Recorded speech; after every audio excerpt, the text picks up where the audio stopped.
ಮಕ್ಕಳಿಗೆ ಭಾಗವಹಿಸಲಿಕ್ಕೆ ಅವಕಾಶ ಕೊಡ್ತಲ್ಲ ಸ್ಕೂಲು. ಈ ಕಾಂಪಿಟೇಷನ್ ಒಳಗೆ ಗೆದ್ದವರು ಸೋತವರು ಅಂತ ಯಾರಿಲ್ಲ, ಭಾಗವಹಿಸಿದವರು ಅಷ್ಟೇನೆ. ಭಾಗವಹಿಸೋದೇ ಗೆದ್ದಂಗೆ. ಯಾವಾಗ ಮಗು ಭಾಗವಹಿಸಬೇಕು ಅಂತ ಮನಸ್ಸು ಮಾಡ್ತೋ ಅವಾಗ ಗೆದ್ದಂಗ. ಪ್ರೈಸ್ ಆಮೇಲೆ ಬರ್ಬೋದು, ಭಾಗವಹಿಸೋದೇ ಗೆದ್ದಂಗೆ. ನನಗೊಂದು ಸಣ್ಣ ಘಟನೆ ನೆನಪಾಗ್ತದೆ. ಎರಡನೇ ಮಹಾಯುದ್ಧ ನಡೆದಾಗ ಇಂಗ್ಲೆಂಡ್ ಸೈನಿಕರು ಇಂಗ್ಲೆಂಡ್ ಹೊರಗೆ ಯುದ್ಧಕ್ಕೆ ತಯಾರಾಗಿ ಕೂತಿದ್ರು. ಆ ಟ್ರೈನ್ ಸೇರ್ತಿರ್ತಾರಲ್ಲ, ಟ್ರೈನ್ಸ್ ಒಳಗೆ ಕೂತು ಕೈ ಹಿಡ್ಕೊಂಡು ಕೂತಿದ್ರು, ಅಪೋಸಿಷನ್ ಪಾರ್ಟಿ ಗುಂಡು ಹಾರಿಸ್ಬೇಕು ಅಂತೇಳಿ. ಆ ಹೊತ್ತಿಗೆ ಯುದ್ಧ ಮುಗಿದೋದು ಅಂತ ಎಲ್ಲ ಗೊತ್ತಾದ. ಪಾಪ ಇವ್ರಿಗೆ ಯಾರು ಹೇಳಲೇ ಇಲ್ಲ ಯುದ್ಧ ಮುಗಿದದ ಅಂತ. ಹಾಗೆ ಕೂತಿದ್ರು ಪಾಪ ಇವ್ರು. ಊಟ ಇಲ್ಲ, ಏನಿಲ್ಲ. ಸೋಲ್ಜರ್ ಅಂದ್ರೆ ಹಾಗೆ ಇರ್ಬೇಕಲ್ಲ. ಆ ಕಡೆಯವ್ರಿಗೆ ಗೊತ್ತಾಯ್ತು ಯುದ್ಧ ಮುಗಿದದೆ ಅಂತ. ಅವ್ರು ವಾಪಸ್ ಹೊರಟರು, ಯುದ್ಧ ಮುಗೀತು ಅಂತ. ಹೋಗೋರಂದ್ರು ಹೇಗೂ ಹೋಗ್ತೇವೆ, ಹೊತ್ಕೊಂಡು ಯಾಕೆ ಹೋಗ್ಬೇಕೆಲ್ಲ ಗುಂಡು ಗಿಂಡುವನ್ನ ಹಾರಿಸಿ ಹೋಗೋಣ ಅಂತ. ಒಂದು ದೊಡ್ಡ ಬಾಂಬ್ ಹಾರಿಸಿ ಹೋದ್ರಂತೆ. ಆ ಬಾಂಬ್ ಬಂದು ಒಂದು ಟ್ರೈನ್ ಒಳಗೆ ಬಿತ್ತು. ಆ ತೆಗೆದ ಕೂತಿದ್ರಲ್ಲ ಸೋಲ್ಜರು, ಅಲ್ಲಿ ಹಾರಿತು. ಬಾಂಬ್ ಹಾರಿದ ಕೂಡಲೇ ಅಲ್ಲಿ 4 ಮಂದಿ ಕೂತಿದ್ರು ಗುಂಡು ಬಂದು ಕಟ್ಕೊಂಡು. ಅವ್ರಿಗೆ ಗೊತ್ತಿಲ್ಲ ಯುದ್ಧ ಮುಗಿದಂತ ಗೊತ್ತಿಲ್ಲ. ಆ ಬಾಂಬ್ ಹಾರಿದ ತಕ್ಷಣ 3 ಮಂದಿ ಅಲ್ಲೇ ಸತ್ತೋದ್ರು. ಎಷ್ಟು ದೊಡ್ಡದ ಅನಾಹುತ ಸ್ಫೋಟ ಆಗಿತ್ತು ಅಂತಂದ್ರೆ ಇವ್ರ ಅರಿವೆಲ್ಲ ಸುಟ್ಟೋತು. ಅವ್ ಕಡಿಯ ಬಿದ್ದಲ್ಲ, ಈ ಕಡೆ ಬಾಜು ಬಾಂಬ್ ಬಿದ್ದದ. ಕಡೆಗಿದ್ದವಾಗ ಅವಗೂ ಭಾರಿ ಪೆಟ್ಟಾಗಿ ಮೈಯೆಲ್ಲ ಸುಟ್ಟು ಕಾಯಾಗ್ಬಿದ್ದ.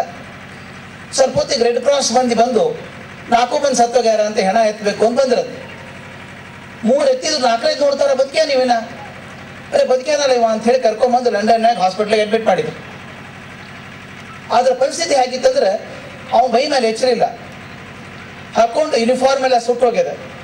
ಆ ಯೂನಿಫಾರ್ಮ್ ಐಡೆಂಟಿಫಿಕೇಶನ್ ಮಾರ್ಕ್ ಅಂತ ಇರ್ತದೆ. ಅವ ಎಲ್ಲಿ ಅವನ ನಂಬರ್ ಗೊತ್ತಾದ್ರೆ ಅವನ ಹೆಸರು ಎಲ್ಲ ಸಿಕ್ತು. ಅವ ಕೋಮಾದಾಗಿದ್ದಾನೆ, ಎಚ್ಚರ ಇಲ್ಲ. ಅವ ಯಾರು ಅಂತ ಗೊತ್ತಿಲ್ಲ. Hospital treatment ಮಾಡಿದ್ರಂತ. 3 ತಿಂಗಳಾದ್ಮೇಲೆ ಎಚ್ಚರ ಬಂತ. 3 ತಿಂಗಳಾದ್ಮೇಲೆ ಎಚ್ಚರ ಬಂದ್ರೆ ಪ್ರಾಬ್ಲಮ್ ಏನಾಯ್ತು? ಎಚ್ಚರ ಬಂತ ಅಷ್ಟೇ, ನೆನಪೇನು ಉಳಿದಿಲ್ಲ. ಅವನು ಖಾಲಿ ಪೇಜ್. ಅವ ಏನೂ ನೆನಪಿಲ್ಲ.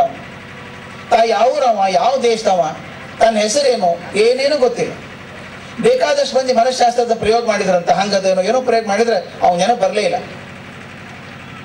ಅವ್ರು ಸೈಕಾಲಜಿಸ್ಟ್ ಹೇಳಿದ್ರಂತ, ಒಂದು ಕೆಲಸ ಮಾಡ್ರಿ ಅಂದ್ರೆ ಬಹುತೇಕ ಸಾಧ್ಯ ಆಗ್ತದೆ. ಏನಂದ್ರೆ ಈ ಮನುಷ್ಯನ ಕರ್ಕೊಂಡು, ಈ ಸೈನಿಕರು ಕರ್ಕೊಂಡು ಪ್ರತಿಯೊಂದು ರೈಲ್ವೆ ಸ್ಟೇಷನ್ಗೆ, ಪ್ರತಿಯೊಂದು ಬಸ್ ಸ್ಟ್ಯಾಂಡಿಗೆ ಕರ್ಕೊಂಡು ಹೋಗಿ, ಪ್ರವಾಸ ಕರ್ಕೊಂಡು ಹೋಗಿ ಅಲ್ಲಲ್ಲಿ ಇಳಿಸ್ರಿ. ಅವ್ನು ನೋಡಿದಾಗ ಅವಾಗ ನೋಡಿದ ತನ್ನ ಗುರ್ತು ಹತ್ಬೋದು, ತಮ್ಮೂರು ಇದೆ ಅಂತ ಗುರ್ತು ಹತ್ಬೋದು, ಅಲ್ಲಿ ಹೋಗ್ತಾನವ ಅಂತ. ಆ ಸಾರ್ಜೆಂಟ್ಸ್ ಏನ್ ಮಾಡಿದ್ರು, ಕರ್ಕೊಂಡು ಇವನ್ನ ಪ್ರತಿಯೊಂದು ಊರಿಗೆ ಹೋಗೋದು, ಪ್ರತಿಯೊಂದು ಪ್ಲಾಟ್ಫಾರ್ಮ್ ಅಲ್ಲಿ ಇಳಿಸೋದು, ಬಸ್ ಸ್ಟ್ಯಾಂಡಿಗೆ ಇಳಿಸೋದು. ಇದು ಹೌದ ನೋಡಿ ನಿಮ್ಮೂರು ಅಂತ ಕೇಳೋದು. ಅವ್ ಹಿಂಗೆ ಏನು ಗುರ್ತು ಹತ್ತಿದ್ದಿಲ್ಲ. 3 ತಿಂಗಳಾದ್ಮೇಲೆ ಪ್ರಯತ್ನ ಆಗ್ಲಿಲ್ಲ. ಆಯ್ತಪ್ಪ ವಾಪಸ್ ಕರ್ಕೊಂಡೋಗಿ ಹಾಸ್ಪಿಟ್ಲಿಗೆ ಹಾಕ್ಬಿಡಂತ, ಅಲ್ಲೇ ಬದುಕೊಲ್ಲಕ ಅಂತ ಕರ್ಕೊಂಡು ಹೊರಟು. ವಾಪಸ್ ಹೋಗುವಾಗ ಟ್ರೈನ್ ಒಂದ್ ಕಡೆ ನಿಂತ್ಕೊಳ್ಳೋದಿರ್ಲಿಲ್ಲ, ಸ್ಟಾಪೇ ಇರ್ಲಿಲ್ಲ ಟ್ರೈನು. ಯಾವುದೋ ಕ್ರಾಸಿಂಗ್ಗೋಸ್ಕರ ಟ್ರೈನ್ ನಿಂತ. ಆ ಕಿಟಕಿಯಿಂದ ಹಿಂಗೆ ಹೊರ ಗಣಿಕ್ ನೋಡ್ದ, ಕಣ್ಣಾಗ ಒಂಥರ ರೆಕಗ್ನಿಷನ್ ಬಂದ್ಬಿಡ್ತಾವ. ಅವ್ ಸಾರ್ಜೆಂಟ್ಸ್ ಕೈ ಕೊಸರ್ಕೊಂಡು ಹೊರಗೆ ಹೋದಂತ. ಇದೇ ನಮ್ಮ ಸ್ಟೇಷನ್ ಅಂದ. ಹೊರಗೆ ಹೋದ, ಇದೇ ಗಿಡದ ಕೆಳಗೆ ಆಡ್ತಿದ್ದೆ ನಾನು, ಇದೇ ನಮ್ಮ ಮನೆ ಅಂತೇಳಿ ಮನೆಗೆ ಹೋದಂತ. ಇದು ಕತೆ ಇವಾಗ ಆದದ್ದಂತ, ಸೆಕೆಂಡ್ ವರ್ಲ್ಡ್ ವಾರ್ನಾಗ ಆದಂಥದ್ದು.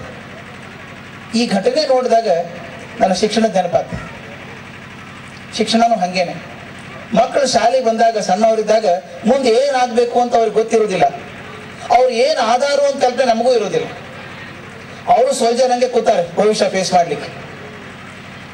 ಅವ್ರು ಎಲ್ಲಿ ಹೋಗ್ತಾರೆ ಅಂತ ಗುರುತಾಗ್ಬೇಕಾದ್ರೆ ಅವ್ರು ಯಾವೂರವರು ಅಂದ್ರೆ ಅವ್ರು ಯಾವ ಮಟ್ಟಕ್ಕೆ ಹೋಗ್ಬೋದು, ಯಾವ ಹಂತಕ್ಕೆ ಹೋಗ್ಬೇಕು ಅಂತ ಗೊತ್ತಾದ್ರೆ ಟೀಚರ್ಸ್ ಏನ್ ಮಾಡ್ಬೇಕಂದ್ರೆ ಪ್ರತಿಯೊಂದು ರೈಲ್ವೆ ಸ್ಟೇಷನ್ಗೆ, ಪ್ರತಿಯೊಂದು ಬಸ್ ಸ್ಟ್ಯಾಂಡಿಗೆ ಕರ್ಕೊಂಡು ಹೋಗ್ಬೇಕು.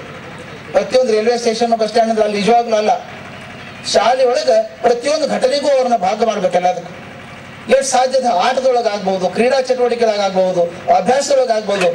10 ಮುಖಗಳಿಗೆ ತೋರಿಸ್ಕೊಂಡು ಹೋದ್ರೆ ಒಂದು gallery of experiences. Every child should be taken through a gallery of experiences. When child sees one, he says, yes, I belong to that. And he joins that, he becomes very successful.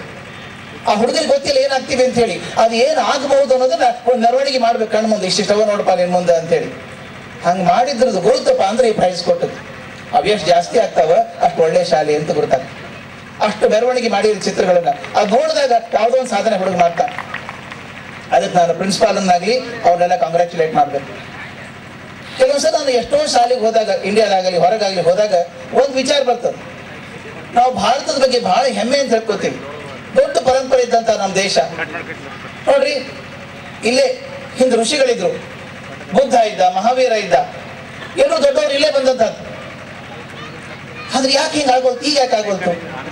ನಮ್ಮ ಅಜ್ಜ ಹೇಳ್ತಿದ್ದ, ಯಾರೋ ಒಬ್ರು ಇದ್ರು ಅಂತ ಹೇಳ್ತಿದ್ದ, ನಮ್ಮ ಅಜ್ಜ ಯಾವಾಗಲೂ ಆನೆ ಮೇಲೆ ಅಡ್ಡಾಡ್ತಿದ್ರಿ, ನಮ್ಮ ಅಪ್ಪ ಕುದುರೆ ಬಿಟ್ಟು ತಲೆಗಳಿಲ್ಲ. Walk to schools and run back homes, let us reverse the trend ಅಂತ. ಹುಡುಗರು ಸಾಲಿಗೆ ಹೋಗ್ಬೇಕಾದ್ರೆ ಕಾಲು ಎಳ್ಕೋತ ಹೋಗ್ತಾರೆ, ಬಂತಪ್ಪ ಮತ್ತೆ ಸಾಲಿ ಟೈಮ್